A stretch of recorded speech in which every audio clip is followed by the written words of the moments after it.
Good evening दोस्तों, कैसे हैं आप सब। और उम्मीद करते हैं कि सब ठीक ही होगा।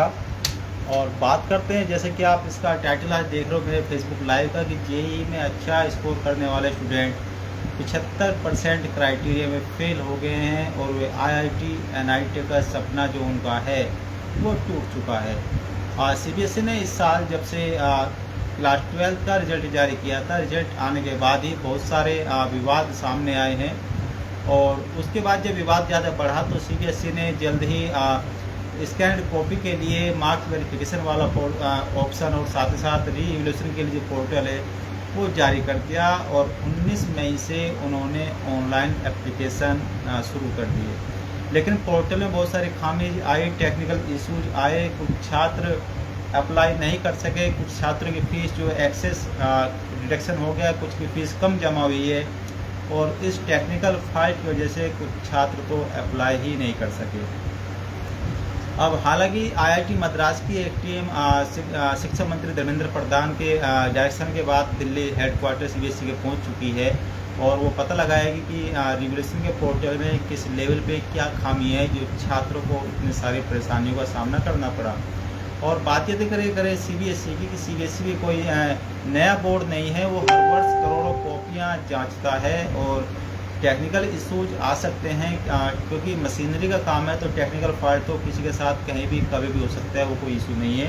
और सीबीएसई ने पहले कहा है कि हर समस्या का समाधान होगा और सीबीएसई में विश्वास बना के रखे और हम पारदर्शिता के साथ काम कर रहे हैं, किसी के साथ भी गलत नहीं होगा।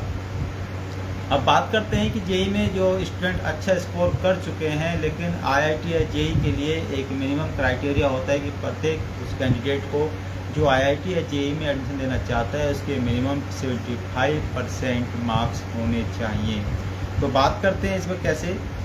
जब सीबीएसई ने 13 मई 2026 को क्लास 12 का रिजल्ट जारी किया था, उसी के साथ एक नई बहस की शुरुआत हो गई और बोर्ड ने पहली बार क्योंकि ऑन स्क्रीन मार्किंग सिस्टम को अपनाया है और लगभग 98 लाख जो आंसर सीट हैं वो इसी प्रोसेस के द्वारा इवैल्यूएशन उनका किया गया था।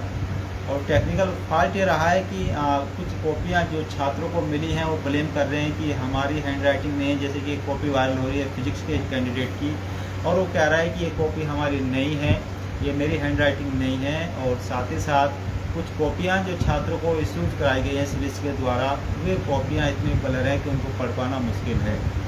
लेकिन वो एक बहस का मुद्दा अलग है, उस सोल्यूशन हर समस्या का समाधान सीबीएसई के द्वारा किया जाएगा। अब बात करते हैं कि इस साल सीबीएसई ने 98 लाख जो आंसर सीट हैं वो ऑन स्क्रीन मार्किंग सिस्टम के द्वारा उनका इवैल्यूएशन किया गया। और इसका जो सबसे बड़ा नुकसान जो हो रहा है वो बताया जा रहा है कि साइंस के छात्रों को सबसे ज़्यादा नुकसान हो रहा है। लेकिन सीबीएसई फिर भी इस पूरे प्रोसेस को पारदर्शी और एरर प्रूफ बता रहा है, लेकिन फिर भी लोग उसकी बातों को विश्वास नहीं कर रहे हैं। यदि साइंस के मुख्य सब्जेक्ट की बात करें, जो मेन सब्जेक्ट्स होते हैं साइंस के, तो प्रत्येक मेन सब्जेक्ट में 100% या 100% नंबर पाने वाले छात्रों की संख्या इस बार कम रहे। लास्ट ईयर के यदि रिजल्ट के प्रोसेस को देखें तो इस साल 100 मार्क्स पाने वाले छात्रों की जो संख्या है वो बहुत कम रही है। और जबकि आर्ट्स, स्किल्स, कॉमर्स आधारित विषय में ऐसे छात्र ज़्यादा रहे, मतलब साइंस के जो स्टूडेंट्स रहे हैं और जिन्होंने 100 में से 100 मार्क्स प्राप्त किए हैं उनकी संख्या बहुत कम रही है। लेकिन आर्ट्स, स्किल और साथ ही साथ जो आपके कॉमर्स आधारित जो सब्जेक्ट हैं वहाँ छात्रों ने 100 में से 100% मार्क्स प्राप्त किए हैं। अब बात करते हैं, यदि पेंटिंग की बात करें तो पेंटिंग में 15,334 स्टूडेंट्स ऐसे रहे हैं जिनको 100 में से 100 मार्क्स मिले हैं। साइकोलॉजी में 2,533 स्टूडेंट ऐसे हैं। और एआई की बात करें तो 3,326 स्टूडेंट्स ऐसे हैं जिन्होंने 100 में से 100 अंक प्राप्त किए हैं। और आईआईटी, एनआईटी और ट्रिपल आईटी जैसे रेप्यूटेड जो संस्थान हैं, जो इंस्टीट्यूट हैं, वहाँ जनरल कैटेगरी को छात्र को, स्टूडेंट को एडमिशन लेने के लिए क्लास 12 में कम से कम 75% मार्क्स लाना अनिवार्य है। या फिर अपने बोर्ड के टॉप 20 परसेंटाइल में होना जरूरी है। चाहे छात्र किसी भी बोर्ड में पढ़ रहा हो, उसको टॉप 20 परसेंटाइल में होना बहुत ज़रूरी है।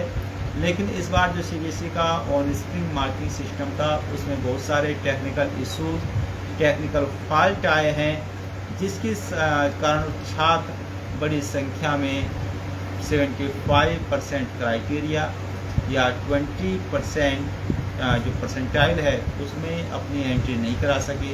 और अब छात्र परेशान है कि अब हमारा क्या होगा, क्योंकि हम आईआईटी जेईई का जो एंट्रेंस है उसको तो क्लियर कर चुके हैं, लेकिन यहाँ सीबीएसई की वजह से हमारा जो नुकसान है वो हो गया है।